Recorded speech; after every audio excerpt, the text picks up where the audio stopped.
Joke by the comedian Lane Lewis. Ugly on the inside.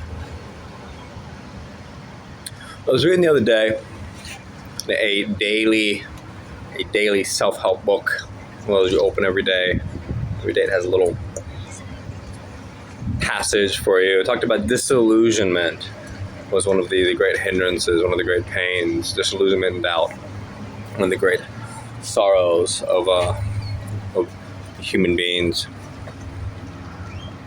I looked up the definition of disillusionment. Disillusionment, to an extent, 'cause I saw disillusionment as joy. When you become disillusioned with something, you see things how they really are, and thus you're no longer deceived.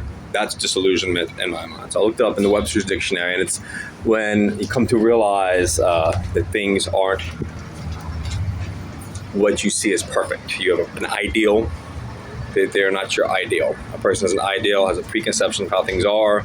They should be this way, and they are not this way. You see things how they really are. Basically, you see life as it is, and then you begin to go from there. Live life on life terms, build from there. Basically, anything that you're going for, that you're intending to get in life. Once you're disillusioned, you, of course, are much more able and, if not fully capable of then accomplishing it and assessing things how they really are. And as I was meditating upon disillusionment, I recall when I was a wee lad growing up, me and my friends were really big into giallos, which are old Italian horror movies, really good horror movies, giallos. And we used to sneak into places like OKCCC, Oklahoma Community College, and sneak into their film classes. We were big on makeup and effects and things like that, like Tom Savini, the liquid latex, the old Freddy Krueger stuff, if you can picture that.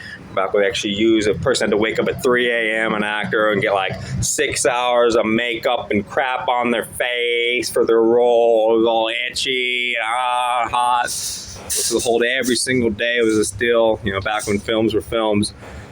And as I gotten older and traveled, especially on the West Coast, even as far as Arizona and Utah and things like that, and across the country at times, we have the Causeway things where you can go in, you'll sit down in a place, and they'll put on a fake nose for you and fake ears, and they'll change your face structure and everything, even do your hair for you, dye it, change your hairline, all that kind of stuff. You can fake teeth, you name it. It's common night. We've been doing it for 50 years.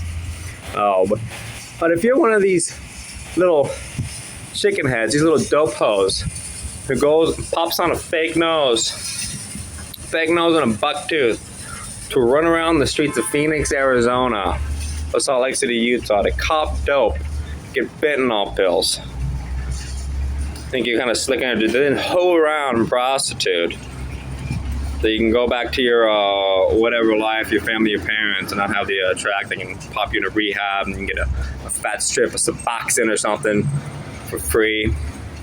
Go back out there with your dope strip, working at McDonald's or something, smoking the fucking bowl again, beating the system. I'm all about it, beating the system. Well, once you don't have to do all that. You don't have to do all that, do that crap on your face, the fake nose, crap. You don't have to do all that. I mean, hey, no matter what you do, you'll always be that ugly on the inside. 2.